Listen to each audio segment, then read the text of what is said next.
Top quality और consistent performance के लिए सिर्फ सिल्वर पंप्स। टॉप क्वालिटी और कंसिस्टेंट परफॉर्मेंस के लिए सिर्फ सिल्वर पंप्स, नाम याद रखना। सिंधुदुर्गातील मुंबई गोवा महामार्गाचं काम जरी पूर्ण झालं असलं तरी मात्र काही ठिकाणी अजूनही काम मुंबई गोवा महामार्गाचं अर्धवट असलेल्या स्थितीमध्ये पाहायला मिळतंय। कुडाळ तालुक्यातील वेताळ बांबार्डे या ठिकाणी अजूनही मुंबई गोवा महामार्गाचे काम जे आहे अर्धवट स्थितीमध्ये असलेलं पाहायला मिळतं आणि ते अगदी धोकादायक स्थितीमध्ये असल्याचं पाहायला मिळतं। कधीही या ठिकाणी अपघात होऊ शकतो अशी परिस्थिती निर्माण झालेली आहे। आपल्यासोबत बोलण्यासाठी स्वतः ज्यांची जमीन या महामार्गामध्ये गेली आहे ते नेमकी जागा कोणत्या कारणामुळे अडून धरलेली आहे, कोणता विरोध आहे त्याच्यासाठी आपल्याशी स्वतः बोलण्यासाठी स्वतः जमीन मालक आहेत। काय सांगाल, नेमकं काम तुम्ही का थांबवलं इथं महामार्गाचं? हे बघा, ॲक्च्युली आता ह्या गोष्टीला 7 वर्ष झाली। हे 8 मार्चपासून 8वं वर्ष चालू आहे। दुसऱ्या अवॉर्ड ज्यावेळी झाला त्यावेळी मला त्यांनी जाणून बुजून हे बाजूला ठेवलं। कशासाठी तर हे जात नव्हतं, परंतु रस्त्याची प्रोसिजर जी त्यांची होती, घेतलेली जमीन एका बाजूला राहिली आणि वास्तवात रस्ता दुसऱ्या बाजूला आला। कारण घेतलेले मीटर इथून जे समोर दिसतंय, तिकडे मारा जरा, समोर जे दिसतंय तिथून त्यांची 40 मीटर जागा बॅलन्स आहे आणि तिथून 40 जर पकडली तर इथे त्यांची 40 आणि 20 60 मीटर ॲक्युरेशन त्यांचं संपलं आहे।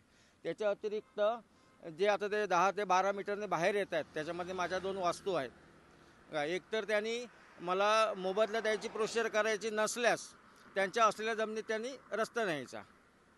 त्यांनी जर रस्ता तिकडे नेला तर मला पैशाची गरज नाही, परंतु आता एवढ्या लांबीचा जवळजवळ 1 पाऊण किलोमीटर त्या दरम्यान ते रस्ता उघडू शकत नाही काय, त्याच्यामुळे कुठेतरी मला त्यांनी आमचा मोबदला सुपूर्द करावा। किती जमीन गेली तुमची या हायवेमध्ये, रोडमध्ये जाते साधारण? जमीन जवळजवळ आता ह्या प्लॉटमध्ये ते म्हणतायत की 3.5 गुंठे राहते, परंतु 3.5 गुंठे राहत नाही, 1.25 गुंठा राहते। बाकीची जमीन ती हायवे याच्यात गेली।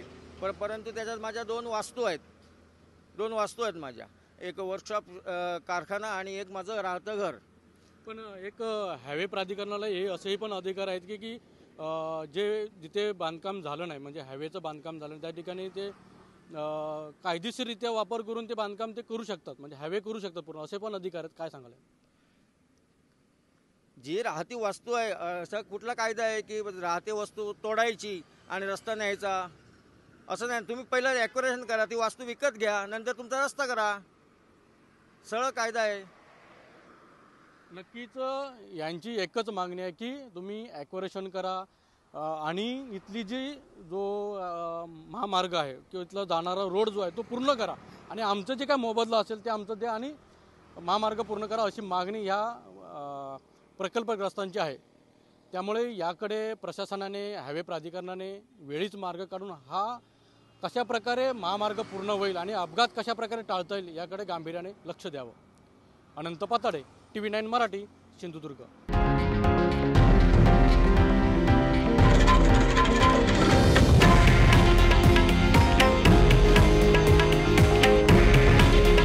हे आहे देशातील नंबर 1 न्यूज नेटवर्क आणि आपण पाहत आहात TV9 मराठी। काळजी तुमची, हित महाराष्ट्राचं।